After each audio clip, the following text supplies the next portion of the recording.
بسم الله الرحمن الرحيم إذا السماء انشقت وأذنت لربها وحقت وإذا الأرض مدت وألقت ما فيها وتخلت وأذنت لربها وحقت يا أيها الإنسان إنك كادح إلى ربك كدحا فملاقيه فأما من أوتي كتابه بيمينه فسوف يحاسب حسابا يسيرا وينقلب إلى أهله مسرورا وأما من أوتي كتابه وراء ظهره فسوف يدعو ثبورا ويصلى سعيرا إنه كان في أهله مسرورا إنه ظن أن لن يحور بلى إن ربه كان به بصيرا فلا أقسم بالشفق والليل وما وسق. السلام عليكم ورحمة الله وبركاته. إن الحمد لله نحمده ونستعينه ونستغفره ونؤمن به ونتوكل عليه ونعوذ بالله من شرور أنفسنا ومن سيئات أعمالنا من يهده الله فلا مضل له ومن يضلله فلا هادي له وأشهد أن لا إله إلا الله وأشهد أن محمدا عبده ورسوله أرسله بالحق بشيرا ونذيرا وداعيا إلى الله بإذنه وسراجا منيرا أما بعد فإن خير الحديث كتاب الله وخير الهدي هدي محمد صلى الله عليه وسلم وشر الأمور محدثاتها وكل محدثة بدعة وكل بدعة ضلالة وكل ضلالة في النار. أعوذ بالله السميع العليم من الشيطان الرجيم. بسم الله الرحمن الرحيم. يا أيها الذين آمنوا اتقوا الله حق تقاته ولا تموتن إلا وأنتم مسلمون. يا أيها الناس اتقوا ربكم الذي خلقكم من نفس واحدة وخلق منها زوجها وبث منهما رجالا كثيرا ونساء واتقوا الله الذي تساءلون به والأرحام إن الله كان عليكم رقيبا.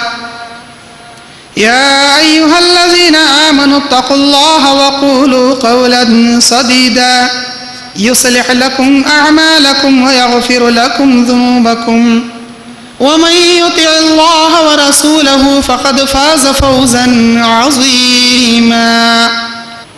وقال الله تبارك وتعالى في موضع آخر وأن هذا صراطي مستقيما فاتبعوه ولا تتبعوا السبل فتفرق بكم عن سبيله ذلكم وصاكم به لعلكم تتقون. عن أبي هريرة رضي الله تعالى عنه قال قال النبي صلى الله عليه وسلم من أحدث في أمرنا هذا ما ليس منه فهو رد. وقال النبي صلى الله عليه وسلم من عمل عملا ليس عليه أمرنا فهو رد. رواه البخاري والمسلم. رب اشرح لي صدري ويسر لي أمري واحلل عقدة من لساني يفقه قولي ربي زدني علما. اللهم انفعني بما علمتني وعلمني ما ينفعني وزدني علما. اللهم زينا بزينة الإيمان واجعلنا هداة مهتدين سبحانك لا علم لنا إلا ما علمتنا إنك أنت العليم الحكيم.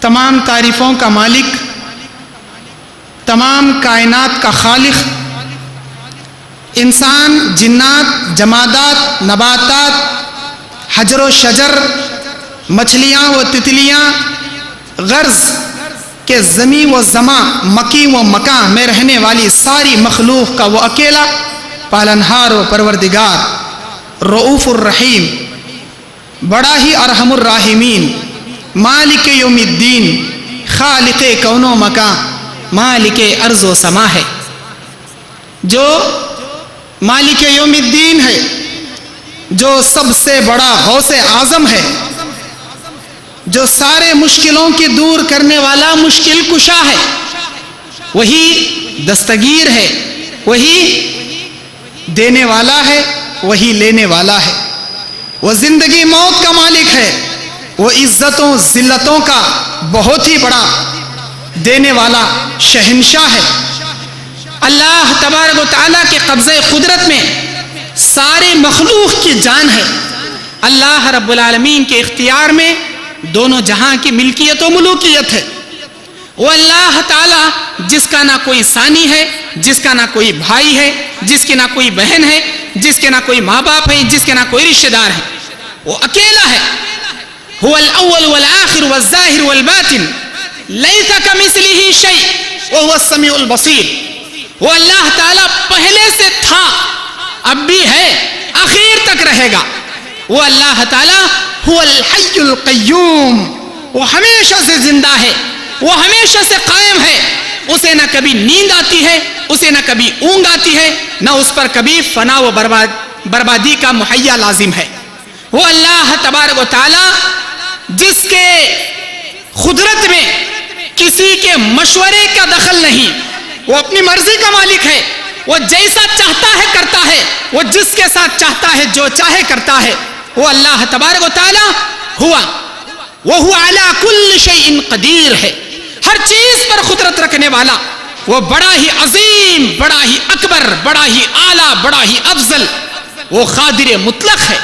اس اللہ رب العالمین کی ذات کو سمجھنے کے لیے انسان کے دل میں نفس مطمئنہ ہونا ضروری ہے.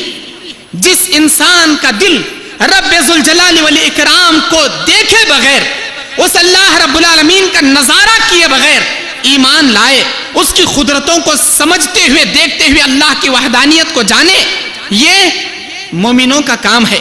میرے دینی بھائیوں، جو اس اللہ رب العالمین کی وحدت کو سمجھ گیا، جو اس رب ذوالجلال والاکرام کے قدرت کو جان گیا، وہ مومن ہے، وہ مسلمان ہے، وہ کامیاب ہے.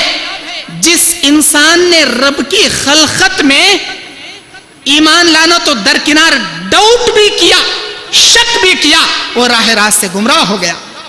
میرے عزیز دینی بھائیوں، اسلامی میرے آواز کو سننے والے دیگر احباب اور عزیز بچوں، دینی حمیت کے پرنور نوجوانوں اور مذہب اسلام کے ذی عزت باوقار بزرگوں، الحمدللہ آج اللہ رب العالمین کے فضل و کرم سے 11 مارچ کو بعد نماز مغرب، بروز جمعہ بعد نماز مغرب تا رات 9 بجے چلنے والا یہ پروگرام، جو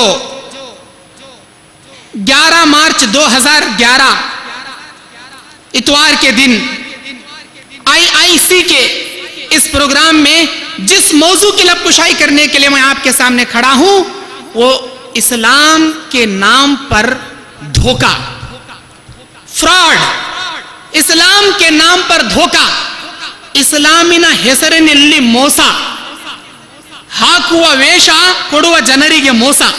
اسلام کے نام پر جو انسانوں کو دھوکہ دیا جا رہا ہے اور جو دنیا کے خرافات کو اسلام کا نام دے دیا گیا ہے، اس دودھ کا دودھ، پانی کا پانی کرنے کے لیے قرآن و حدیث کی روشنی میں آپ کے سامنے کھڑا ہوں. الحمدللہ اس اللہ عز و جل کی توفیق سے، اس رب ذوالجلال والاکرام کی مدد سے جو بھی میں کہوں گا انشاءاللہ تعالی دلیل کے ساتھ کہوں گا۔ میرے اس موضوع کے اندر چند کلپنگز بھی بتائے جائیں گے، دنیا میں چلنے والے خرافات کو حقیقت کے آئینے کی طرح کلپنگ بھی بتائے جائیں گے۔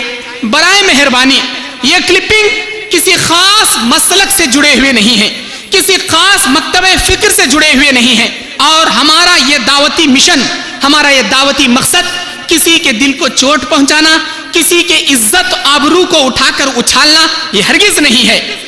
معاشرے کے اندر اللہ اور اس کے رسول صلی اللہ علیہ وسلم کے نام کو، دین اسلام کے مذہب کو پلٹ کر خرافات کا نام دے کر عیاشیاں اپنانا، لوگوں کے اندر دیگر شیطان کے مکر و فریب کو اسلام کا نام دے دینا، یہ ہم دیکھ کر خاموش نہیں بیٹھ سکتے۔ بس اس کا ازالہ کرنے کے لیے آج الحمدللہ میں آپ کے سامنے کھڑا ہوا ہوں۔ میرے دینی بھائیوں، سب سے پہلے اللہ تبارک و تعالی قرآن مجید کے سورہ بقرہ کی آیت نمبر 9 کے اندر اللہ تعالی فرماتا ہے، اعوذ باللہ من الشیطان الرجیم، یخادعون اللہ والذین آمنوا وما یخادعون الا انفسهم وما یشعرون۔ سورۃ البقرہ، اللہ تبارک و تعالی سورہ بقرہ کی اس آیت کے اندر آیت نمبر 9، اس آیت میں اللہ فرماتا ہے، یخادعون اللہ والذین آمنوا، وہ لوگ اللہ تبارک و تعالیٰ کو دھوکہ دینا چاہتے ہیں، وہ لوگ اللہ تبارک و تعالیٰ کے مذہب کو دھوکہ پہنچانا چاہتے ہیں اور مسلمانوں کو دھوکے میں رکھنا چاہتے ہیں۔ وما یخادعون الا انفسهم، گویا کہ وہ اللہ کو دھوکہ نہیں دے رہے ہیں، وہ مومنوں کو دھوکہ نہیں دے سکتے، گویا کہ وہ خود اپنے آپ کو دھوکہ دے رہے ہیں، وہ خود اپنے آپ کو دھوکہ دے رہے ہیں۔ اور اللہ تعالیٰ کہتا ہے وما یشعرون، ان کو اس بات کا اندازہ نہیں ہے۔ قرآن مجید کی ایک آیت کے اندر جو گہرائی اللہ تعالیٰ رکھا ہے، وہ انسان کے مائنڈ میموری کو اللہ جان کر ہی یہ سب بنایا، کیونکہ وہ ہمارا خالق ہے۔ اس مالک کو معلوم ہے انسان کتنے خامیوں کا پتلا ہے، کتنے غلطیوں کا مرکب ہے، اس کی رگ کہاں پر ویک پوائنٹ میں پھنستی ہے اور یہ کہاں ہوشیاری دکھانا چاہتا ہے۔ میرے دینی بھائیوں، اسلام کے اندر عقل کو دخل نہیں ہے۔ اسلام وہی ہے جو اللہ تعالیٰ نے آسمان سے نازل فرمایا۔ اسلام اس چیز کا نام ہے جو اللہ کے رسول صلی اللہ علیہ وسلم پریکٹیکل انداز میں ہم کو دے کر گئے۔ اللہ تبارک و تعالی فرماتا ہے، اعوذ باللہ من الشیطان الرجیم، اتبعوا ما انزل الیکم من ربکم ولا تتبعوا من دونہ اولیاء۔ اے اللہ کے بندو سن لو، اسی چیز کی اتباع کرنا، اسی چیز کی پیروی کرنا جو آسمان سے اللہ تعالیٰ نے تمہارے سامنے واضح کر دیا۔ اللہ تعالیٰ جس چیز کو آسمان سے نازل کیا ہے دلیل کی شکل میں، اے اللہ کے بندو اسی چیز کی اتباع کرنا، اسی چیز کی پیروی کرنا۔ وَلَا تَتَّبِعُوا مِن دُونِهِ أَوْلِيَاءَ، جو چیز آسمان سے نہیں اتری اس کی پیروی کرنے کی تمہیں ضرورت نہیں۔ اب ہم کو دیکھنا ہے یہ دنیا میں جتنے خرافات ہو رہے ہیں، یہ دنیا میں اسلام کے نام پر جتنے مکر و فریب چل رہے ہیں، کیا یہ آسمان سے نازل ہوئے ہیں؟ کیا اس کی دلیل آسمان سے نازل ہوئے قرآن مجید کے اندر ہے، یا اس عمل کو میرے نبی صلی اللہ علیہ وسلم نے کر دکھایا ہے؟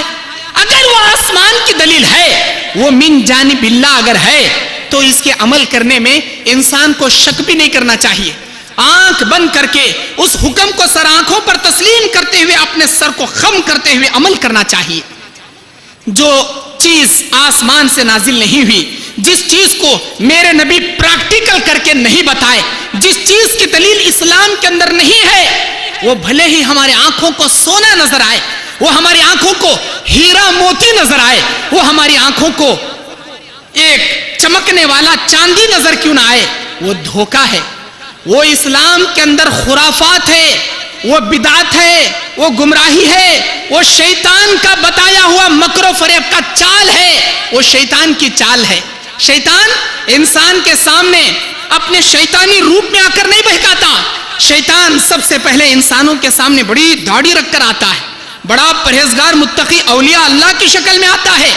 سب سے پہلے شرک حضرت نوح علیہ السلام کے زمانے میں پیدا ہوا۔ یہ کیا تھا؟ نوح علیہ السلام کے زمانے میں بتوں کی پوجا کرنے کو لوگ کیسے شروع کیے؟ سب سے پہلے شیطان کی شکل میں آ کر نہیں کہا کہ اے اللہ کے بندو بت بناؤ سجدہ کرو، نہیں، سب سے پہلے انسان کی شکل میں آیا اور اس نے کہا اے اللہ کے بندو، اے میرے بھائیوں، تمہارے باپ دادا مر رہے ہیں، تم اپنے باپ داداؤں کی نشانی کے لیے کیا کرو گے؟ ان کی یاد دہانی کے لیے تم کرو گے کیا؟ تم کیا اپناؤ گے؟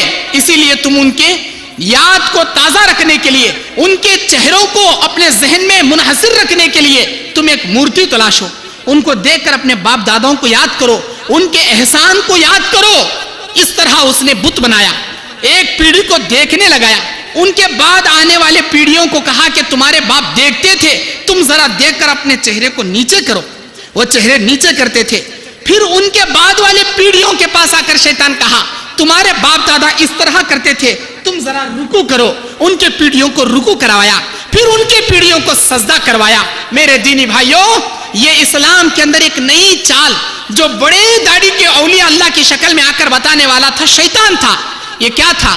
اس نے تو لوگ تو سمجھے یہ ہمارے باپ داداؤں کی یاد تازہ رکھنے کا ایک بہترین مثال دے رہا ہے، ایک مشورہ دے رہا ہے۔ اس مشورے کا نتیجہ لوگوں نے اپنے خدا بنا لیے۔ یغوث، یعوق، ود، نصارہ، یہ کیا تھے؟ یہ ان کے بڑے بڑے بزرگ تھے، نیک تھے، متقی تھے، کوئی ایسے ویسے شرک کے کام نہیں کرتے تھے، لیکن ان نیک لوگوں کے صفتوں کو انہی قوم کے اندر شرک کی بیماری اس نے پیدا کروا دیا۔ میرے دینی بھائیوں، اللہ تعالیٰ قرآن مجید کے اندر کہتا ہے اعوذ باللہ من الشیطان الرجیم وَأَنَّ هَذَا صِرَاطِي مُسْتَقِيمًا، اے میرے بندو، میرا ایک راستہ ہے جو سیدھا راستہ ہے، جو جنت کو جائے گا۔ فَاتَّبِعُوهُ، اے میرے بندو اس راستے کی پیروی کرنا، اس راستے پر گامزن رہنا، اس راستے پر چلتے رہنا۔ وَلَا تَتَّبِعُوا السُّبُلَ، دوسرے راستوں کی پیروی نہ کرنا۔ فَتَفَرَّقَ بِكُمْ عَن سَبِيلِهِ، اگر تم دوسرے راستوں پر چلو گے تو یہ صراط مستقیم سے تمہیں گمراہ کر دیں گے، یہ راہ راست سے تمہیں بھٹکا دیں گے۔ ذَلِكُمْ وَصَّاكُمْ بِهِ، اللہ تعالیٰ تمہیں اس بات کی وصیت کرتا ہے کہ لَعَلَّكُمْ تَتَّقُونَ، شاید کہ تم متقی بن جاؤ۔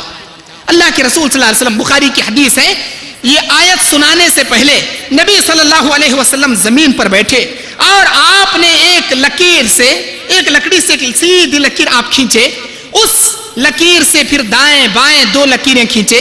آپ نے فرمایا یہ سیدھا راستہ ہے، اللہ کا راستہ ہے، اللہ تعالیٰ کا قرآن ہے، میرے بتائے ہوئے سنت ہے، قرآن اور حدیث، یہ سیدھا راستہ ہے۔ اور یہ جو دو راستے آزو بازو گئے ہیں، ان راستوں پر شیطان بڑی خوبصورت شکل میں بیٹھا تمہیں بلا رہا ہے، تمہیں بلا رہا ہے، اے اللہ کے بندو آ جاؤ، ادھر حلوے پوریاں ہیں، ادھر ڈھول تاشے ہیں، ادھر ناچ گانا ہے، ادھر دنیا کا انجوائے ہے، ادھر خوب ڈانس ہے، اے اللہ کے بندو آ جاؤ۔ شیطان تمہیں دعوت دے رہا ہے۔ آج 21 سینچری کے اس کلچر کے اندر انسان کا مائنڈ ترقی کر چکا ہے۔ آج انسان وہی کرنا چاہتا ہے جو کلبوں میں چل رہا ہے، وہی کرنا چاہتا ہے جو دیگر مذاہب کے لوگ ڈھول بجا بجا کر ناچ رہے ہیں، اس کو وہ کرنے میں اچھا لگتا ہے۔ میرے دینی بھائیوں، اگر اللہ کے رسول ایسا کام کیے ہیں، ہم کو کرنے میں دقت نہیں ہے۔ اگر یہ کام میرے نبی صلی اللہ علیہ وسلم نہیں کیے ہیں، یہ شیطان کے روپ میں اولیاء ہیں۔ یہ اولیاء اللہ نہیں، یہ اولیاء الشیطان ہیں، یہ شیطان کے ولی ہیں، یہ شیطان کے دوست ہیں۔ اللہ اکبر، استغفر اللہ، بڑے افسوس کے ساتھ کہنا پڑتا ہے، اللہ کے رسول نے فرمایا جس آدمی کا ایمان اس کے بچپن سے لے کر بڑھاپے تک اس کی جوانی اللہ کی عبادت میں اس نے گزار دیا، اس کے داڑھی کے بال سفید ہو گئے رب کی عبادت کرتے کرتے توحید کے عالم میں، اللہ تعالیٰ قیامت کے دن ایک نور بنا کر اس کے چہرے کو چمکائے گا، اللہ تعالیٰ اسے جنت میں اعلیٰ مقام عطا فرمائے گا۔ افسوس کے ساتھ کہنا پڑتا ہے ہمارے اس ماحول کے اندر ایسے اولیاء، ایسے بزرگ جن کی داڑیاں پک گئی، جن کی داڑیاں سفید ہو گئی، اللہ اکبر، استغفر اللہ ثم استغفر اللہ، یہ سفید داڑیاں رکھنے والے بزرگ، یہ دین کا ٹھیکہ لینے والے علماء اپنے آنکھوں کے سامنے ناچ گانے کروا رہے ہیں. یہ کیا ہے؟ یہ شیطان کا حربہ ہے.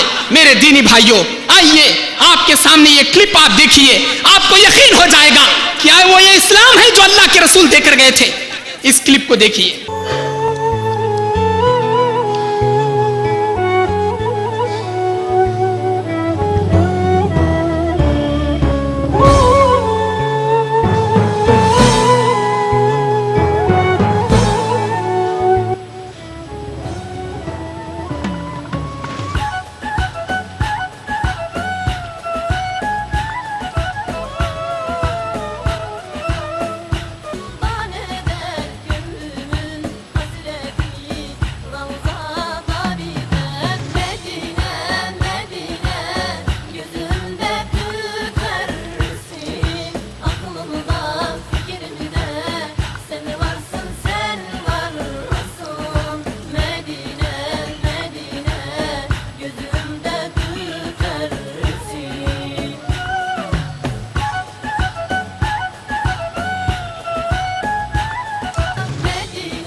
نعوذ باللہ من ذالک ہذہ الخرافات. میرے دینی بھائیوں، یہ دین کے بزرگ نام کے احباب جن کی داڑیاں دیکھنے کے بعد انسان کو اللہ یاد آنا چاہیے، یہ خرافات، یہ ناچ، آپ اپنے دل پر ہاتھ رکھ کر ٹھنڈے دماغ سے بتائیے کیا یہ اسلام ہو سکتا ہے؟